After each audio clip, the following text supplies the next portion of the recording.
ವಿಧಾಯಕವಾದ ತತ್ವ ಸಿದ್ಧಾಂತವನ್ನು ಕೊಟ್ಟಂತಹ ಬಸವ ಅಲ್ಲಮಾದಿ ಶರಣರು ಪ್ರಪಂಚದ ಎಲ್ಲ ದಾರ್ಶನಿಕರ ಪ್ರೇರಣೆಗಳನ್ನು ಬಯಸುತ್ತಾ ಇಂದು ಬಸವ ಜಯಂತಿಯ ಸಂದರ್ಭ ಇದಾಗಿದೆ. ರಾಜ್ಯಾದ್ಯಂತ ಹೊರ ರಾಜ್ಯಗಳಲ್ಲಿಯೂ ಹೊರ ರಾಷ್ಟ್ರಗಳಲ್ಲಿಯೂ ನಾವುಗಳು ಬಸವ ಜಯಂತಿಯನ್ನು ತುಂಬ ಶ್ರದ್ಧಾ ಭಕ್ತಿಯಿಂದ ಅಷ್ಟೇ ವಿಶ್ವಾಸಪೂರ್ವಕವಾಗಿ ಆಚರಿಸುವಂತಹ ನೆರವೇರಿಸುವಂತಹ ಒಂದು ಸಂದರ್ಭ ಇದೆ. ಹಾಗಾಗಿ ನಿಮ್ಮೆಲ್ಲರಿಗೆ ಬಸವ ಜಯಂತಿಯ ಶುಭಾಶಯಗಳನ್ನು ಕೋರುತ್ತಾ, ನನಗೆ ಗೊತ್ತಿದೆ ನೀವೆಲ್ಲರೂ ಈ ಶಿವಯೋಗವನ್ನು ಅನುಭವಿಸಲು ಆಸ್ವಾದಿಸಲು ಅಷ್ಟೇ ಆಸಕ್ತರಾಗಿದ್ದೀರಾ, ಒಲವನ್ನು ಇಟ್ಕೊಂಡಿದ್ದೀರಾ, ಶ್ರದ್ಧೆಯನ್ನು ಇಟ್ಕೊಂಡಿದ್ದೀರಾ ಅಂತ ನನಗೆ ಗೊತ್ತು. ನಿಮ್ಮ ಆ ರೀತಿಯಾಗಿರುವಂತಹ ಶಿವಯೋಗಾಸಕ್ತಿಗೆ ಶರಣು ಹೇಳುತ್ತಾ, ನಾವುಗಳು ಶಿವಯೋಗವನ್ನು ಆಚರಿಸುವಂತಹದು, ಅನುಭವಿಸುವಂತಹದು. ಶಿವಯೋಗಕ್ಕಾಗಿ ಶಿವಯೋಗ ಅಲ್ಲ, ಇದು ಧ್ಯಾನಕ್ಕೋಸ್ಕರವಾಗಿ ಧ್ಯಾನ ಅಲ್ಲ. ಇದು ಬಹಳ ಮುಖ್ಯವಾಗಿ, ಬಹುಮುಖ್ಯವಾಗಿ ಬಸವ ಪ್ರಣೀತವಾಗಿರುವಂತಹ ಈ ಶಿವಯೋಗದ ಮುಖಾಂತರವಾಗಿ ನಾವು ಯಾವುದನ್ನು ಸಾಧಿಸಬೇಕೋ ಅದನ್ನು ಸಾಧಿಸುವಂತಾದರೆ ಮಾತ್ರ ಈ ಶಿವಯೋಗವನ್ನು ಸಾಧಿಸಿದ್ದಕ್ಕೆ ತೃಪ್ತಿ ಅನಿಸುತ್ತೆ, ಪ್ರಯೋಜನ ಅನಿಸುತ್ತೆ, ಸಮರ್ಪಕ ಅನಿಸುತ್ತೆ. ಒಂದು ಧನ್ಯತಾ ಭಾವ ಈ ಶಿವಯೋಗದಿಂದ ನಮಗೆ ಆಗಬೇಕು. ನಾನು ಹಿಂದಿನ ದಿನಗಳಲ್ಲಿ ಹಾಗೆ ಸ್ವಲ್ಪ ನಿಮಗೆ ಟಚ್ ಕೊಟ್ಟಿದ್ದೆ. ಏನನ್ನು ಟಚ್ ಕೊಟ್ಟಿದ್ದೆ, ಯಾವುದರ ಬಗ್ಗೆ ನಾನು ಹೇಳಿದ್ದೆ ಅಂತಂದರೆ, ಯಾರು ಶಿವಯೋಗವನ್ನು ಸಾಧಿಸುತ್ತಾರೆ, ಬಸವ ಅಲ್ಲಮಾದಿ ಶರಣರ ವಚನಗಳನ್ನು, ವಿಚಾರಗಳನ್ನು, ಆದರ್ಶಗಳನ್ನು ತಮ್ಮ ಬದುಕಿನಲ್ಲಿ ಅಳವಡಿಸಿಕೊಳ್ಳಲು ಹಂಬಲಿಸುತ್ತಾರೆ, ಅಂಥವರ ಬದುಕಿನಲ್ಲಿ ಒಂದು ಸ್ಪಷ್ಟತೆ ಇರುತ್ತದೆ ಅಂತ. ಇವತ್ತು ಅನೇಕ ಜನರ ಬದುಕಿನಲ್ಲಿ ಅಸ್ಪಷ್ಟತೆ ಇದೆ. ಅಸ್ಪಷ್ಟತೆ ಅಂತಂದರೆ ಎಲ್ಲಿಲ್ಲದ ಗೊಂದಲ. ಶರಣೆಯರೇ, ಬದುಕು, ನಮ್ಮ ಬದುಕು ಗೊಂದಲದ ಗೂಡಾಗಬಾರದು. ಅದು ಸ್ಪಷ್ಟತೆಯ ಕೇಂದ್ರವಾಗಬೇಕು. ಹಾಗಾದರೆ ಸ್ಪಷ್ಟತೆ ಏನು ಮಾಡುತ್ತದೆ ಅನ್ನುವಂಥ ಒಂದು ಜಿಜ್ಞಾಸೆಯನ್ನು ಮಾಡಬೇಕಲ್ಲ. ಆ ಸ್ಪಷ್ಟತೆ ಸುಮ್ಮನೆ ಬರುವುದಿಲ್ಲ. ಅದು ಬಹಳ ಮುಖ್ಯವಾಗಿ ತಾತ್ವಿಕವಾಗಿರುವಂಥ ಒಂದು ಸ್ಪಷ್ಟತೆ, ಫಿಲಾಸಫಿಕಲ್ ಕ್ಲಾರಿಟಿ. ಅದು ಸುಮ್ಮನೆ ಬರೋದಿಲ್ಲ. ಯಾರು ಶಿವಶರಣರ ವಿಚಾರಗಳಿಗೆ ಬದ್ಧರಾಗಿರುತ್ತಾರೆ, ಅವರ ಬದುಕಿನಲ್ಲಿ ಸ್ಪಷ್ಟತೆಯನ್ನು ನಾವು ಕಾಣಲಿಕ್ಕೆ ಸಾಧ್ಯ. It is called clarity. We must have clarity in every aspect of our life ಅನ್ನುವಂಥ ಒಂದು ಜಿಜ್ಞಾಸೆ ಮೂಡುತ್ತದೆ. ನೀನು ಯಾವುದೇ ವಿಚಾರವನ್ನು ಮಾಡು, ಯಾವುದೇ ಚಿಂತನೆಯನ್ನು ಸ್ವೀಕರಿಸು, ವ್ಯಾವಹಾರಿಕವಾಗಿ, ಧಾರ್ಮಿಕವಾಗಿ, ಸಾಮಾಜಿಕವಾಗಿ ಅಲ್ಲಿ ಸ್ಪಷ್ಟತೆ ಎದ್ದು ಕಾಣಬೇಕು. ಹಾಗಾದರೆ ಈ ಸ್ಪಷ್ಟತೆ ಏನು ಮಾಡುತ್ತದೆ? What is the significance of that clarity? ಜೀವನವನ್ನು ಅನಾವರಣಗೊಳಿಸುತ್ತದೆ. ಅನೇಕ ವಿಧವಾಗಿರುವಂತಹ ಆವರಣಗಳು ನಮ್ಮ ಬದುಕನ್ನು ಆವರಿಸಿಕೊಂಡಿದ್ದಾವೆ. ಇದನ್ನು ಯು ಲಿಸನ್ ಮೀ ಮೈನ್ಯೂಟ್ಲಿ.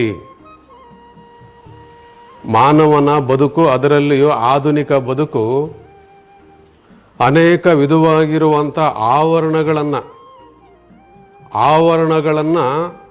ಆವರಣಗಳಿಂದ ಆವರಿಸಲ್ಪಟ್ಟಿದೆ. ನಿಮಗೆ ನೀವೇ ನೋಡ್ಕೊಳ್ರಿ, ಆವರಣ ಅಂದರೆ ಒಂದು ರೀತಿಯಲ್ಲಿ ಬಂಧನದ ಬದುಕು ಅನ್ನುವಂಥದ್ದು. ಎಂತೆಂಥ ಬಂಧನಗಳನ್ನು ನಾವು ವಿಧಿಸ್ಕೊಂಡಿದ್ದೀವಿ. ನನ್ನ ಪೂಜೆಗೆ ಬಿಲ್ವ ಪತ್ರೆಯೇ ಬೇಕು ಅನ್ನುವಂಥದ್ದು ಕೂಡ ಬಂಧನ. ನನ್ನ ಧ್ಯಾನಕ್ಕೆ ಬಾವಿಯ ನೀರೇ ಬೇಕು ಅನ್ನುವಂತಹದ್ದು ಕೂಡ ಬಂಧನ. ನನ್ನ ಧ್ಯಾನಕ್ಕೆ ಕರ್ಪೂರಾರತಿ ಇರಲೇಬೇಕು, ಅದರಲ್ಲಿ ತುಪ್ಪದ ಆರತಿ ಬೇಕೇ ಬೇಕು ಅನ್ನುವಂತಹದ್ದು ಕೂಡ ಬಂಧನವಾಗುತ್ತದೆ. ಹೀಗೆ ಯಾವ ಯಾವ ಅನಿವಾರ್ಯತೆಗಳನ್ನು ನಾವುಗಳು ನಮ್ಮ ಬದುಕಿನಲ್ಲಿ ವಿಧಿಸಿಕೊಂಡಿದ್ದೇವೆಯೋ ಅವೆಲ್ಲವೂ ಬಂಧನಕ್ಕೆ ಸಮಾನವಾಗುತ್ತದೆ. ಆದ್ದರಿಂದ ನಾವು ಇವತ್ತು ಏನನ್ನು ಮಾಡಬೇಕು? ಆ ಬಂಧನವನ್ನು ಕಳಚಿಕೊಳ್ಳುವಂತಹ ಪ್ರಯತ್ನವನ್ನು ಮಾಡಬೇಕು. ಒಂದು ಹಂತದಲ್ಲಿ ಇದು ಮುಕ್ತಿಯ ಕಡೆಗೆ ನಮ್ಮನ್ನು ಕರೆದುಕೊಂಡು ಹೋಗುತ್ತದೆ. ಮುಕ್ತಿ ಅಂದರೆ ಬೇರೆ ಏನೂ ಅಲ್ಲ, ಬಿಡುಗಡೆ. ಕ್ಷುಲ್ಲಕವಾದ ಕ್ಷಣಿಕವಾದ ವಸ್ತುಗಳಿಂದ, ವಿಚಾರಗಳಿಂದ ನಾವುಗಳು ಬಿಡುಗಡೆ ಹೊಂದಬೇಕು ಅನ್ನುವಂಥದ್ದನ್ನು ಈ ಶಿವಯೋಗ ನಮಗೆ ಹೇಳಿಕೊಡುತ್ತದೆ ಅನ್ನುವಂಥದ್ದು. ಹಾಗಾಗಿ ಬದುಕನ್ನು ಅಂದರೆ ಆವರಣದಿಂದ ನಾವು ಅನಾವರಣದ ಕಡೆಗೆ ಹೋಗಬೇಕು. ಆವರಣದಿಂದ ಅನಾವರಣದ ಕಡೆಗೆ ನಾವು ಬರಬೇಕು. ಅಲ್ಲೊಂದು ಸ್ವಚ್ಛಂದವಾದ, ಸಂತೃಪ್ತಿಯಿಂದ ಕೂಡಿದ, ಆನಂದಪೂರ್ಣವಾಗಿರುವಂತಹ ಬದುಕನ್ನು ಆಸ್ವಾದಿಸಲಿಕ್ಕೆ ನಮಗೆ ಬರುತ್ತದೆ, ಸಿಗುತ್ತದೆ ಅನ್ನುವಂಥ ದಿವ್ಯ ಸಂದೇಶವನ್ನು ಈ ಶಿವಯೋಗ ನಮಗೆ ಕೊಡುತ್ತದೆ. In every aspect there must be some sort of clarity. ಸ್ಪಷ್ಟನೆ ಇರಬೇಕು, ನಮಗೆ ಸ್ಪಷ್ಟತೆ ಇರಬೇಕು. ಬಸವ ಮಾರ್ಗ, ಶರಣ ಮಾರ್ಗ ಅದು ಸ್ಪಷ್ಟವಾಗಿರುವಂತಹ ಮಾರ್ಗ. ಕುವೆಂಪುರವರು ಹೇಳುವಂತೆ ರುಜು ಮಾರ್ಗ ಅದು. ನೋಡಿ, ಶಿವಶರಣರ ಮಾರ್ಗ ಅದು ರುಜು ಮಾರ್ಗ. ರುಜು ಮಾರ್ಗ ಯಾವುದೋ ಅದು ಸ್ಪಷ್ಟವಾಗಿರುವಂತಹ ಮಾರ್ಗ. ಅಲ್ಲಿ ಯಾವುದೇ ರೀತಿಯಾಗಿರುವಂಥ ಅಸ್ಪಷ್ಟತೆಗಳು ಇಲ್ಲ, ಗೊಂದಲಗಳು ಇಲ್ಲ, ಒಯ್ದಾಟಗಳು ಇಲ್ಲ, ಬಡಿದಾಟಗಳೂ ಕೂಡ ಇಲ್ಲ ಅನ್ನುವಂಥದ್ದನ್ನು ನಾವು ಅರ್ಥ ಮಾಡ್ಕೋಬೇಕಾಗಿದೆ. ಹಾಗಾದರೆ ಶಿವಯೋಗ ಮತ್ತೆ ಯಾವುದನ್ನು ನಮಗೆ ಬೋಧಿಸುತ್ತದೆ, ಕಲಿಸುತ್ತದೆ ಅನ್ನುವಂಥ ಒಂದು ಜಿಜ್ಞಾಸೆಯನ್ನು ನಿಮ್ಮಗಳ ಜೊತೆಯಲ್ಲಿ ನಾನು ಮಾಡಬೇಕಾಗುತ್ತೆ. ಕ್ಲಾರಿಟಿ ಎಲ್ಲಿರುತ್ತದೆಯೋ ಅಲ್ಲಿ ಪ್ಯೂರಿಟಿ ಇರುತ್ತದೆ. Where there is a clarity there must be a purity. ಸ್ಪಷ್ಟತೆ ಇರುವೆಡೆಯಲ್ಲಿ ಪರಿಶುದ್ಧತೆ ಇರುತ್ತದೆ. ಅಲ್ಲೊಂದು ಪರಿಶುದ್ಧವಾಗಿರುವಂಥ ಒಂದು ಬದುಕು ನೋಡಲಿಕ್ಕೆ ನಮಗೆ ಸಿಗುತ್ತದೆ. ಪರಿಶುದ್ಧತೆ ಅಂದರೆ ಏನು? ಯಾವುದರ ಪರಿಶುದ್ಧತೆಯನ್ನು ನಾವು ಮಾಡ್ಕೋಬೇಕಾಗಿದೆ? First of all purification of our thoughts. ನಮ್ಮ ಆಲೋಚನೆಗಳ ಪರಿಷ್ಕಾರ ಆಗಬೇಕು. ಇದೆಲ್ಲ ವಿಧವಾಗಿರುವಂತಹ ಕೊಳೆ, ಕಸರು, ಕಸ ಮಾನವನ ಆಲೋಚನೆಯಲ್ಲಿ ಸದಾಕಾಲ ತುಂಬಿಕೊಳ್ಳುತ್ತಲೇ ಇರುತ್ತವೆ. ಆಕಾಶದಲ್ಲಿ ಸದಾಕಾಲ ಮೋಡಗಳು, ಆಗಸದಲ್ಲಿ ಮೋಡಗಳು ನಿರ್ಮಾಣ ಆಗ್ತಾನೇ ಇರ್ತವೆ. In the space cloud takes place every time. ಎಲ್ಲ ಮೋಡಗಳು ಮಳೆಯನ್ನು ಸುರಿಸುವುದಿಲ್ಲ. ಅದೇ ರೀತಿಯಾಗಿ ನಮ್ಮ ಮೆದುಳು ಅನ್ನುವಂತಹ ಮೋಡದಲ್ಲಿ ಮೆದುಳು ಅನ್ನುವಂತಹ ಮೋಡದಲ್ಲಿಯೂ ಕೂಡ ಏನಾಗುತ್ತವೆ, ಆಲೋಚನೆಗಳ ಮೋಡಗಳು ಕವಿಯುತ್ತಾ ಹೋಗುತ್ತವೆ. ಆಲೋಚನೆಗಳು ಅನ್ನುವಂಥ ಮೋಡಗಳು ಕವಿಯುತ್ತಾ ಹೋಗುತ್ತವೆ. ಈ ಒಂದು ಹಂತದಲ್ಲಿ ನಾವೇನು ಮಾಡಬೇಕು? ಆಲೋಚನೆಗಳ ಪರಿಷ್ಕಾರ ಆಗಬೇಕು. ಅದಕ್ಕೆ ಅದನ್ನೇ ನಾನು ಒತ್ತಿ ಒತ್ತಿ ಹೇಳೋದು. ಕೆಟ್ಟ ಆಲೋಚನೆಯೂ ಬರುತ್ತದೆ, ಉತ್ತಮ ಆಲೋಚನೆಯೂ ಬರುತ್ತದೆ. ಒಂದು ಕೆಟ್ಟ ಆಲೋಚನೆ ನಮ್ಮನ್ನ ಕೆಡುಕಿನತ್ತ ಕರೆದುಕೊಂಡು ಹೋಗುತ್ತದೆ, ದುರ್ಮಾರ್ಗದ ಕಡೆಗೆ ನಮ್ಮನ್ನ ಕರೆದುಕೊಂಡು ಹೋಗುತ್ತದೆ. ಹಾಗೆ ದುರ್ಮಾರ್ಗದ ಕಡೆಗೆ ಕೊಂಡೊಯ್ಯುವಂತಹ ಕೆಟ್ಟ ಆಲೋಚನೆಯನ್ನ ನಾವುಗಳು ಪರಿಷ್ಕಾರ ಮಾಡ್ಕೋಬೇಕು. ಇದುವೇ ನಾವು ನೀವು ಮಾಡಬೇಕಾಗಿರುವಂತಹದ್ದು. ಮಾನವ ಬದುಕಿನ ಶಾಂತಿಯನ್ನ, ನೆಮ್ಮದಿಯನ್ನ ಕೆಡಿಸಲಿಕ್ಕೆ ಒಂದು ಕೆಟ್ಟ ಆಲೋಚನೆ ಸಾಕು. An evil thoughts can spoil our life ಅನ್ನುವಂತಹದನ್ನು ನಾವು ಅರ್ಥ ಮಾಡ್ಕೋಬೇಕು. ಕೆಟ್ಟ ಆಲೋಚನೆಯ ಜೊತೆಯಲ್ಲಿ you should not go after an evil thought. ಅದಕ್ಕೆ ಏನು ಮಾಡಬೇಕು? Instead of evil thoughts you must have ideal thoughts. ಉದಾತ್ತವಾಗಿರುವಂಥ ಒಂದು ಆಲೋಚನೆಗಳು. ಈ ಧ್ಯಾನಾಸಕ್ತಿ, ಈ ಶಿವಯೋಗ ಏನಪ್ಪ ಮಾಡುತ್ತದೆ ಅಂತಂದರೆ, ನಮ್ಮ ಆಲೋಚನೆಗಳನ್ನು ಪರಿಷ್ಕರಿಸಿ, oh man, you try to go with ideal thoughts.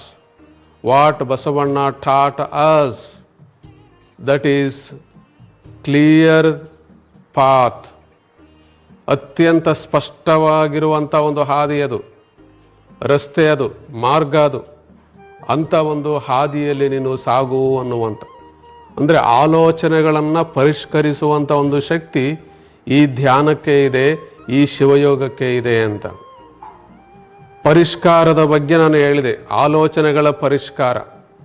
ಮುಂದಿನ ಹಂತವೇ ಆವಿಷ್ಕಾರ ಅನ್ನುವಂಥದ್ದು ಹೇಳ್ತಾ ಇದ್ದೀನಿ. Invention of spirituality. ಶಿವಶರಣ ಮಾರ್ಗ, ಬಸವ ಮಾರ್ಗ ಅಂತಂದರೆ ಅದು ಅನ್ವೇಷಣೆಯಿಂದ ಕೂಡಿದಂತಹ ಮಾರ್ಗ. ಆಧ್ಯಾತ್ಮಿಕತೆಯ ಅನ್ವೇಷಣೆಯನ್ನು ನಾವಿಲ್ಲಿ ನೋಡಲಿಕ್ಕೆ ಸಿಗುತ್ತೆ.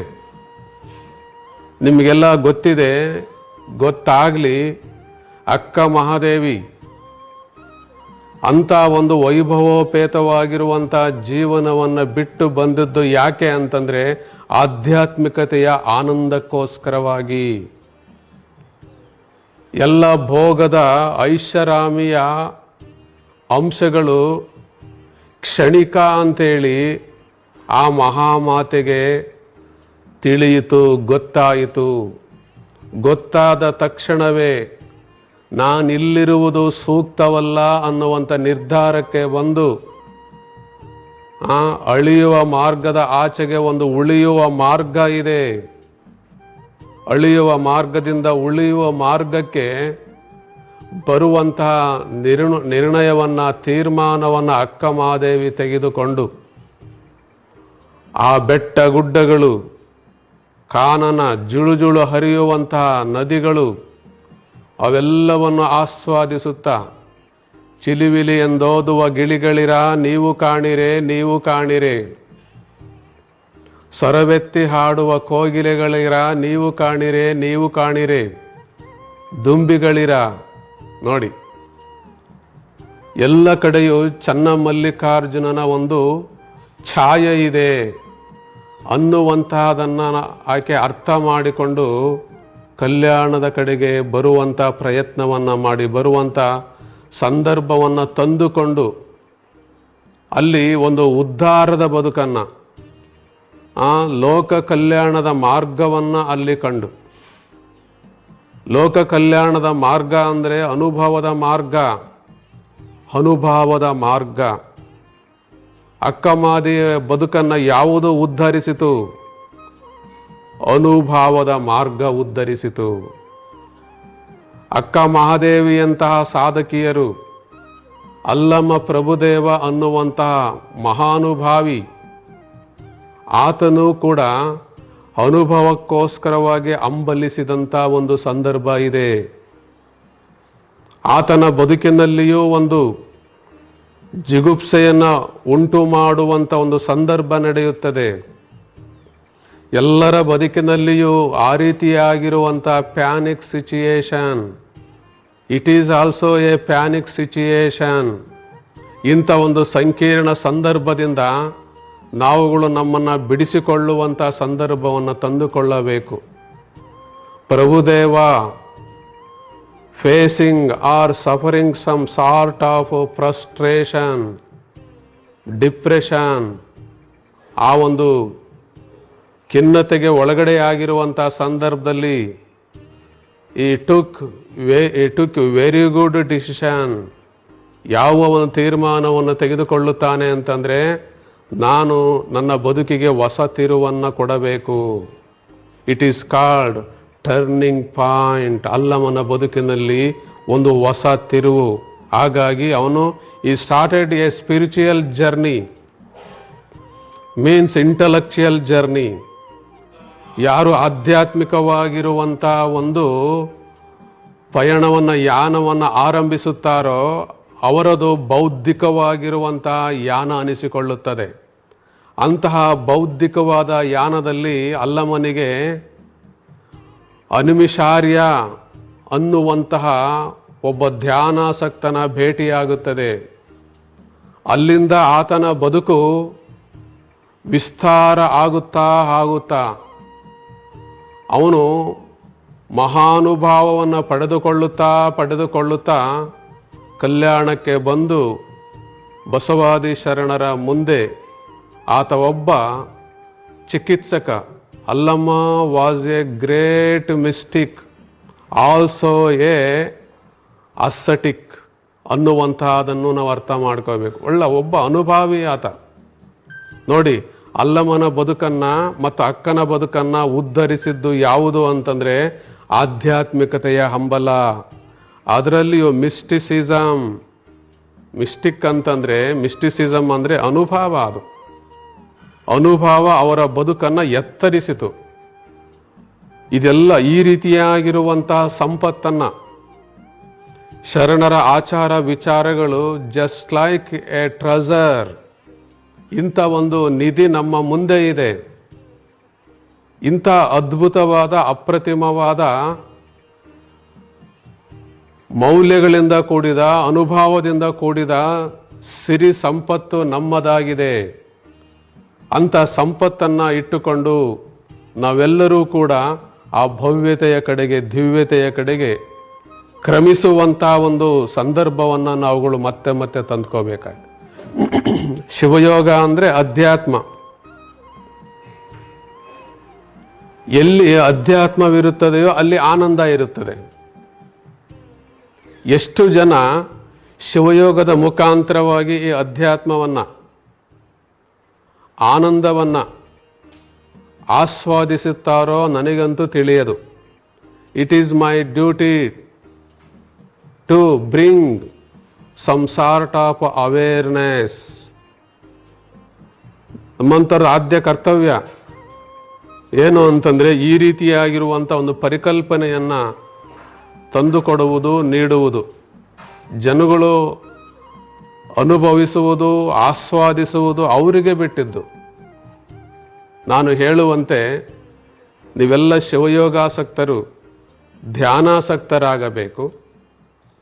ಆ ಧ್ಯಾನಾಸಕ್ತಿಯನ್ನು ಇಟ್ಟುಕೊಂಡೇ ನಾವುಗಳು ಆಧ್ಯಾತ್ಮಿಕವಾಗಿರುವಂಥ ಆಸಕ್ತಿಯ ಜೊತೆಯಲ್ಲಿ ಆನಂದವನ್ನು ಪಡೆಯಬೇಕು. ಶಿವಯೋಗ ಗಿವ್ಸ್, ನೋ ಡೌಟ್, ಶಿವಯೋಗ ಗಿವ್ಸ್ ಬ್ಲಿಸ್ಫುಲ್ನೆಸ್. ಭೌತಿಕವಾಗಿರುವಂಥ ಒಂದು ವ್ಯವಸ್ಥೆ, ಭೌತಿಕತೆ ನಮಗೆ ಸುಖ ಸಂತೋಷವನ್ನು ಕೊಡುತ್ತದೆ ಅನ್ನುವುದಕ್ಕಿಂತ ಇಂಥ ಒಂದು ಬೌದ್ಧಿಕವಾದ ಆಧ್ಯಾತ್ಮಿಕವಾಗಿರುವಂತಹ ಆಚರಣೆ ನಮಗೆ ಬೌದ್ಧಿಕವಾಗಿರುವಂತಹ ಸಂತೋಷವನ್ನು ಕೊಡುತ್ತದೆ, ಆನಂದವನ್ನು ನೀಡುತ್ತದೆ. Our blissfulness is beyond materialistic aspects. You have to know that secrecy of Shivayoga. ಇದನ್ನು ನಾವು ಇವತ್ತು ಅರ್ಥ ಮಾಡ್ಕೋಬೇಕು. ಇಲ್ಲದೆ ಹೋದರೆ ಏನಾಗುತ್ತದೆ ಅಂತಂದರೆ, ಅಂಧೆಯ ಕೈಯಲ್ಲಿ ಚಂದ್ರಾಯುಧವಿದ್ದ ಫಲವೇನು, ಮರ್ಕಟನ ಕೈಯಲ್ಲಿ ಮಾಣಿಕ್ಯವಿದ್ದು ಫಲವೇನು. ಈ ರೀತಿಯಾಗಿರುವಂಥ ಒಂದು ರಹಸ್ಯವನ್ನು ಅರಿಯದವರ ಕೈಯಲ್ಲಿ ಲಿಂಗವಿದ್ದು ಫಲವೇನು ಅನ್ನುವಂಥದ್ದನ್ನು ಕೂಡ ಶರಣರು ಪ್ರಭುದೇವರಂತರು ನಮ್ಗೆ ಹೇಳಿಕೊಟ್ಟಿದ್ದಾರಲ್ಲ, ಹೇಳ್ತಾರಲ್ಲ. ಅದನ್ನು ನಾವು ಇವತ್ತು ಮತ್ತೆ ಮತ್ತೆ ಚಿಂತನೆಯನ್ನು ಮಾಡಬೇಕಾಗಿದೆ. ನಾನು ಆರಂಭದಲ್ಲಿ ಹೇಳಿದೆ, ಆಲೋಚನೆಗಳ ಪರಿಷ್ಕಾರ, ಆಧ್ಯಾತ್ಮಿಕ ಶಕ್ತಿಯ ಆವಿಷ್ಕಾರ ಅಂತ ಹೇಳಿದೆ. ಕೊನೆಯಲ್ಲಿ ಹೇಳುವಂಥ ಒಂದು ಚಿಂತನೆ ಏನು ಅಂತಂದರೆ ಸಾಕ್ಷಾತ್ಕಾರ, ಇಂಟ್ಯೂಷನ್. ನೋಡಿ, ಅವೆರಡು ಹಂತಗಳು, ಸ್ಟೇಜ್ಗಳು, ಪರಿಷ್ಕಾರ, ಆವಿಷ್ಕಾರ, ನಂತರದಲ್ಲಿ ಸಾಕ್ಷಾತ್ಕಾರ. ನಮಗೆ ದೇವರ ಸಾಕ್ಷಾತ್ಕಾರ ಬೇಕಾಗಿಲ್ಲ. ಸಾಕ್ಷಾತ್ಕಾರ ಅಂದರೆ ದರ್ಶನ, ಬಸವ ದರ್ಶನವಾಗಬೇಕು. ಅಲ್ಲಮನ ದರ್ಶನ, ಅಕ್ಕನ ದರ್ಶನ ನಮಗೆ ಆಗಬೇಕು. ತಾತ್ವಿಕವಾಗಿರುವಂಥ ದರ್ಶನ ನಮಗೆ ಆಗಬೇಕು. ಇಂಥ ಒಂದು ತಾತ್ವಿಕವಾಗಿರುವಂಥ ಮೆಟೋಫಾರ್ ಅಂತಾರೆ ಮೀಮಾಂಸೆ. ಇಂಥ ತಾತ್ವಿಕವಾಗಿರುವಂಥ ಮೀಮಾಂಸೆಯಿಂದ, ಅನ್ವೇಷಣೆಯಿಂದ ನಮ್ಮ ಬದುಕಿನಲ್ಲಿ ಏನಾಗುತ್ತದೆ, ಯಾವುದನ್ನು ಉಂಟು ಮಾಡುತ್ತದೆ? ಸಂಚಲನವನ್ನು ಉಂಟು ಮಾಡುತ್ತದೆ. ಅದು ಎಂತಹ ಸಂಚಲನ ಅಂತಂದರೆ, ಅದು ಸ್ವರೂಪ ದರ್ಶನ, ಸೆಲ್ಫ್ ವಿಷನ್. ಅದರ ಜೊತೆಯಲ್ಲಿ universal vision. It is possible through Shivayoga. ವಿಶ್ವ ದರ್ಶನ ನಮಗೆ ಆಗುತ್ತದೆ, ವಿಶ್ವರೂಪ ದರ್ಶನವಾಗುತ್ತದೆ. ಶಿವಯೋಗ ನಮಗೆ ನನ್ನತನದ ದರ್ಶನವನ್ನು ಮಾಡಿಸುತ್ತದೆ. ಮಾತ್ರವಲ್ಲದೆ ಶಿವಯೋಗವನ್ನು ಪರಿಣಾಮಕಾರಿಯಾಗಿ ಮಾಡುವುದಾದಲ್ಲಿ ವಿಶ್ವರೂಪ ದರ್ಶನವಾಗುತ್ತದೆ. ಶರಣ ಜಗವಾಗಬಲ್ಲ. A saint or a follower of Basavanna would become universe. ಆಗಲಿಕ್ಕೆ ಸಾಧ್ಯವಿದೆ. ಶರಣ ಜಗವಾಗದಿರಲೂ ಬಲ್ಲ. ಈ ಮೇ ನಾಟ್ ಬಿ. ಯಾಕೆ ಅವನಿಗೆ ಆಗಲಿಕ್ಕೆ ಬರೋದಿಲ್ಲ? ಎರಡನ್ನು we have to know both points. ನಾವು ಜಗವಾಗುವುದನ್ನು ನಾವು ತಿಳಿದುಕೊಳ್ಳಬೇಕು, ಜಗ ಆಗದೇ ಇರುವುದನ್ನು ನಾವು ತಿಳಿದುಕೊಳ್ಳಬೇಕು. ಶರಣ ಜಗವಾಗಬಲ್ಲ,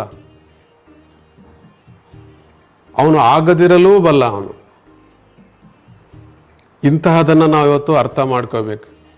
ಆ ದಿಸೆಯಲ್ಲಿ ನಮಗೆ ಶಿವಯೋಗದ ಮುಖಾಂತರವಾಗಿ ಸಾಕ್ಷಾತ್ಕಾರ ಅಂದರೆ ದರ್ಶನ, ದಿವ್ಯತೆಯ ದರ್ಶನ, ಭವ್ಯತೆಯ ದರ್ಶನ ನಮಗೆ ಆಗುತ್ತದೆ ಅನ್ನುವುದು. ನಾನು 2 ಪಾಯಿಂಟಿಗೆ ಹೇಳಿದ್ದೇನೆ.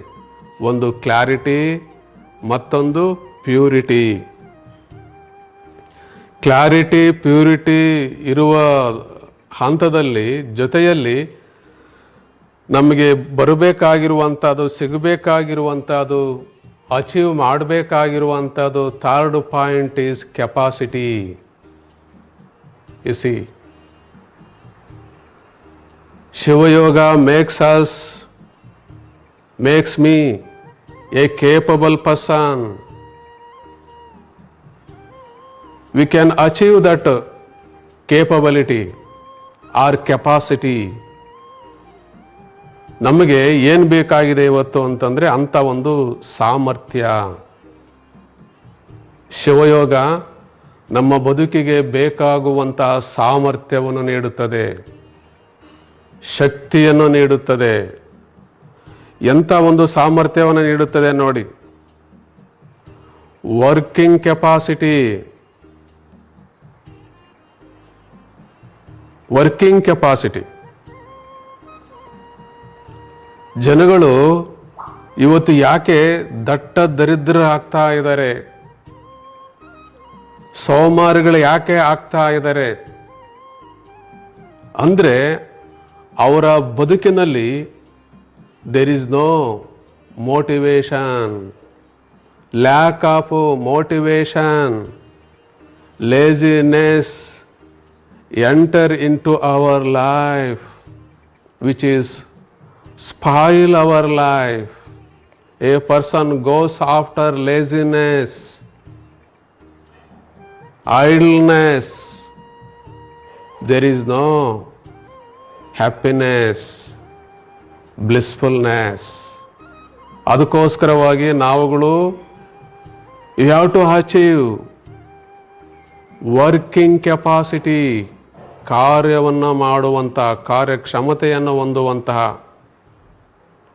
ಒಂದು ಸಾಮರ್ಥ್ಯವನ್ನು, ಶಕ್ತಿಯನ್ನು ನಾವು ಪಡ್ಕೋಬೇಕು. Shivayoga gives some sort of creativity. Shivayoga ನಮಗೆ ಕ್ರಿಯಾಶೀಲತೆಯನ್ನು ಹೇಳಿಕೊಡುತ್ತದೆ. He try to be a creative person. It is a need of the hour. ನಾವು ಒಂದಿಲ್ಲೊಂದು ಕ್ರಿಯಾಶೀಲತೆಗೆ ಒಳಗಡೆ ಆಗಬೇಕು. How it is possible? Through our Shivayoga. ಆ ರೀತಿಯಾಗಿರುವಂಥ ಒಂದು ಕರ್ತವ್ಯ ಪ್ರಜ್ಞೆ, ಕಾಯಕ ಪ್ರಜ್ಞೆ ಮಾಯವಾಗಬಾರದು. Working capacity and then managing capacity. Shivayoga inspire me, it gives you managing capacity.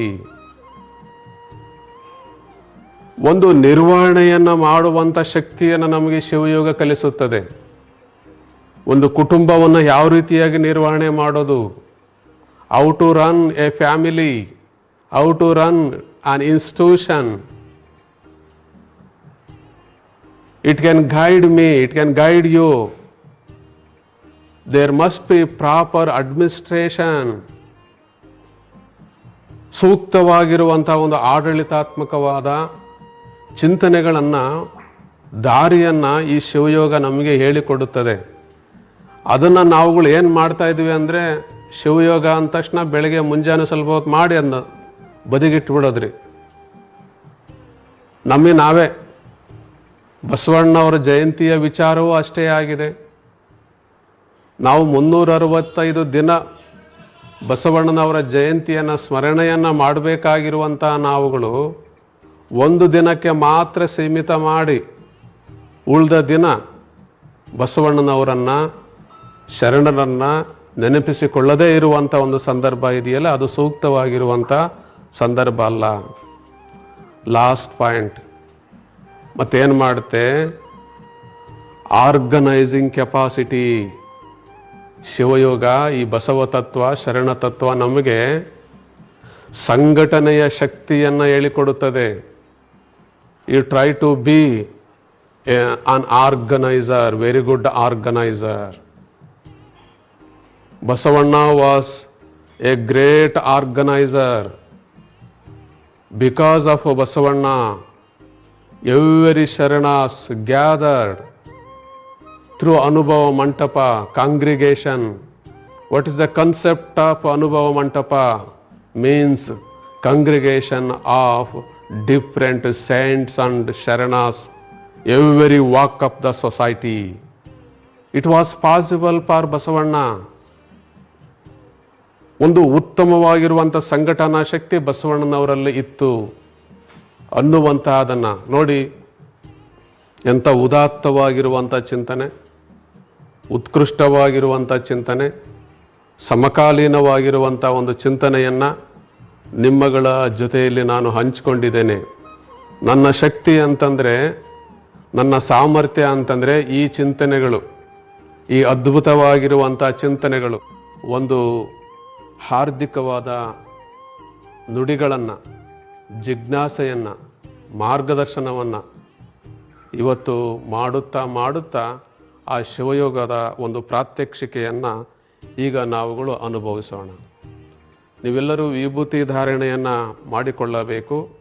ಅಂಗೈಯಲ್ಲಿ ವಿಭೂತಿಯನ್ನು ಇಟ್ಟುಕೊಂಡು ಬಸವ ಅಂತ ಬರೆದರೆ ವಿಭೂತಿಯ ಶುದ್ಧೀಕರಣವಾಗುತ್ತದೆ. ವಿಭೂತಿ ಮತ್ತು ರುದ್ರಾಕ್ಷಿಗಳು ನಾನು ಆಗಾಗ ಹೇಳ್ತಾ ಇರ್ತೀನಿ, ಶಿವಶರಣನ ಆಭರಣಗಳು. ಇವು ನಮ್ಮ ಆಧ್ಯಾತ್ಮಿಕತೆಯ ಸೌಂದರ್ಯವನ್ನು ಹೆಚ್ಚಿಸುತ್ತವೆ. You know there are some sort of cosmetics like snow powder etcetera. Similarly vibhuti and Rudrakshi both are our real ornaments. ಅವುಗಳು ನಮಗೆ ಬದುಕನ್ನು ಅನಾವರಣಗೊಳಿಸುತ್ತವೆ. ಆ ಸುಗಂಧ ದ್ರವ್ಯಗಳು ಅಲಂಕಾರಗೊಳಿಸಿದರೆ ಈ ವಿಭೂತಿ ಮತ್ತು ರುದ್ರಾಕ್ಷಿಗಳು ನಮ್ಮ ಬದುಕನ್ನು ಅನಾವರಣಗೊಳಿಸುತ್ತವೆ. ಅನಾವರಣಗೊಳಿಸುವಂತಹ ವಿಭೂತಿ ರುದ್ರಾಕ್ಷಿಗಳನ್ನು ನಾವುಗಳು ಧರಿಸಿಕೊಳ್ಳುವಂಥ ಒಂದು ಸಂದರ್ಭವನ್ನು ತಂದ್ಕೋಬೇಕು. ಅದರ ಜೊತೆಯಲ್ಲೇ ಏನು ಅಂತಂದರೆ, ನಿಮಗೆಲ್ಲ ಗೊತ್ತಿದೆ, ವಿಭೂತಿ ರುದ್ರಾಕ್ಷಿಗಳನ್ನು ಧರಿಸಿಕೊಳ್ಳುವಂಥ ವಿಧಾನವನ್ನು ಅನೇಕ ಸಾರಿ ಹೇಳಿಕೊಡಲಾಗಿದೆ. ಅಯ್ಯಾಯನಿಗೆ ಶ್ರೀ ವಿಭೂತಿಯೇ ಸರ್ವ ಸಾಧನ ಸರ್ವಪಾವನ ಅನ್ನುವಂಥದ್ದು. ಈಗ ನಾವುಗಳು ಲಿಂಗ ಮಜ್ಜನವನ್ನು ಮಾಡೋಣ. ಕೈಯಲ್ಲಿ ನೀವೆಲ್ಲರೂ ಇಷ್ಟಲಿಂಗವನ್ನು ಇಟ್ಟುಕೊಂಡು, ಬಲಗೈಯಲ್ಲಿ ಲೋಟ ವಾಟೆಯನ್ನು ಇಟ್ಟುಕೊಂಡು ಲಿಂಗ ಮಜ್ಜನವನ್ನು ನಾವುಗಳು ಮಾಡೋಣ. ಶ್ರೀ ಗುರು ಬಸವಲಿಂಗಾಯ ನಮಃ. ಸಜ್ಜನವಾಗಿ ಮಜ್ಜನಕ್ಕೆರವೇ, ಶಾಂತವಾಗಿ ಪೂಜೆಯ ಮಾಡುವೆ, ಸಮರತಿಯಿಂದ ನಿಮ್ಮನು ಹಾಡುವೆ. ಚನ್ನಮಲ್ಲಿಕಾರ್ಜುನಯ್ಯ ನಿಮ್ಮ ನಗಲದ ಪೂಜೆ ಅನುವಾಯಿತ್ತೆನಗೆ. ಶ್ರೀ ಗುರು ಬಸವಲಿಂಗಾಯ ನಮಃ. ಹೀಗೆ ವಿಭೂತಿಯನ್ನು ಈಗ ಮಜ್ಜನವನ್ನು ಮಾಡಿ ಲಿಂಗದ ಮೇಲಿನ ದ್ರವವನ್ನು ಅತ್ಯಂತ ಸೂಕ್ಷ್ಮವಾಗಿರುವ, ನವಿರಾಗಿರುವಂತಹ, ಮೃದುವಾಗಿರುವಂತಹ ವಸ್ತ್ರದಿಂದ ಇಷ್ಟಲಿಂಗದ ಮೇಲಿನ ದ್ರವವನ್ನು ಒರೆಸಿ, ಮತ್ತೆ ನೀವುಗಳು ಆ ಇಷ್ಟಲಿಂಗವನ್ನು ನಿಮ್ಮ ಅಂಗೈಯಲ್ಲಿ ಇಟ್ಟುಕೊಂಡು ವಿಭೂತಿಯನ್ನು ಧರಿಸಿ, ಅಂಗಕ್ಕೆ ವಿಭೂತಿಯನ್ನು ಧರಿಸುವುದು, ಅದೇ ರೀತಿ ಲಿಂಗಕ್ಕೂ ವಿಭೂತಿಯನ್ನು ಧರಿಸುವುದು. ಬಸವ ಜಯಂತಿಯ ಈ ಶುಭ ದಿನದಂದು ನಾವುಗಳು ಶಿವಯೋಗದ ಮುಖಾಂತರವಾಗಿ ಈ ದಿನವನ್ನು ಆರಂಭಿಸುವಂತಾಗಿದೆ. ಅದೇ ರೀತಿಯಾಗಿ ಇಷ್ಟಲಿಂಗದ ಒಂದು ಬಿಂದುವಿನಲ್ಲಿ ನೀವುಗಳು ನಿಮ್ಮ ಕಣ್ಣುಗಳನ್ನು ಕೇಂದ್ರೀಕರಿಸುತ್ತಾ ಹೋಗಬೇಕಾಗುತ್ತದೆ. ಈ ದಿಸೆಯಲ್ಲಿ ಸ್ಲೋ ಬ್ರೀದಿಂಗ್, ನಿಧಾನವಾಗಿ ಸಾವಧಾನವಾಗಿ ಉಸಿರನ್ನು ತೆಗೆದುಕೊಂಡು ಉಸಿರನ್ನು ನಿಲ್ಲಿಸುತ್ತಾ ಉಸಿರನ್ನು ಬಿಡುವಂಥದ್ದು.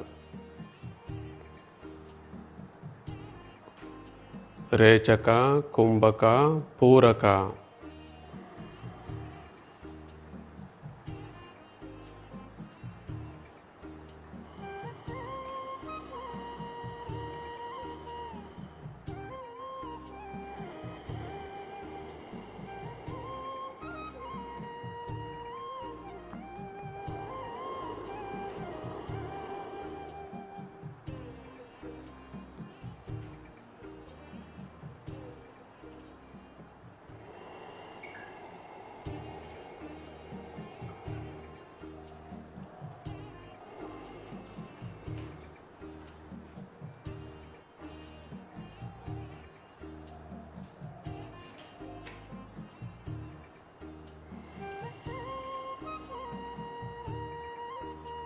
ಉಸಿರಾಟದ ಮೇಲೆ ನಿಯಂತ್ರಣವನ್ನು ಮಾಡಿದಾಗ,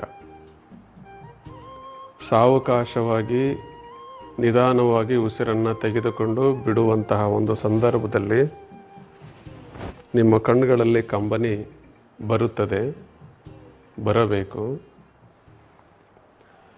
ಈಗ ನಿಮಗೆ ಅದನ್ನ ತಂದುಕೊಳ್ಳಿಕ್ಕೆ ಸಾಧ್ಯವಾಗದೆ ಹೋದ್ರೂ ನಂತರದಲ್ಲೇ ಆದರೂ ಸಹ ತಂದುಕೊಳ್ಳಿ. ಶಿವಯೋಗಿ ಸಿದ್ದರಾಮೇಶ್ವರರು ಹೇಳುತ್ತಾರೆ, ಹೊರಕಣ್ಣ ಮುಚ್ಚಿ ಒಳಕಣ್ಣ ತೆರೆದು ಎನ್ನ ನಲ್ಲ ಬಂದಾನೆಂದು ಬಟ್ಟೆಗಳ ನೋಡುತ್ತಿದ್ದೆನವ್ವ. ಆಧ್ಯಾತ್ಮಿಕವಾಗಿರುವಂಥ ಶಕ್ತಿ ಅನ್ನುವಂತಹ ಪುರುಷ, ಅಖಂಡತೆ ಅನ್ನುವಂತಹ ಪುರುಷ, ಆ ಶಕ್ತಿ ನಮ್ಮ ಒಳಗಡೆ ಪ್ರವೇಶ ಆಗಬೇಕು ಅನ್ನುವುದಾದರೆ ಬಹಿರಂಗದ ಕಣ್ಣುಗಳನ್ನು ಮುಚ್ಚಿ ಅಂತರಂಗದ ಕಣ್ಣನ್ನು ತೆರೆಯುವಂಥ ಒಂದು ಸಂದರ್ಭವನ್ನು ತಂದುಕೊಳ್ಳಬೇಕು.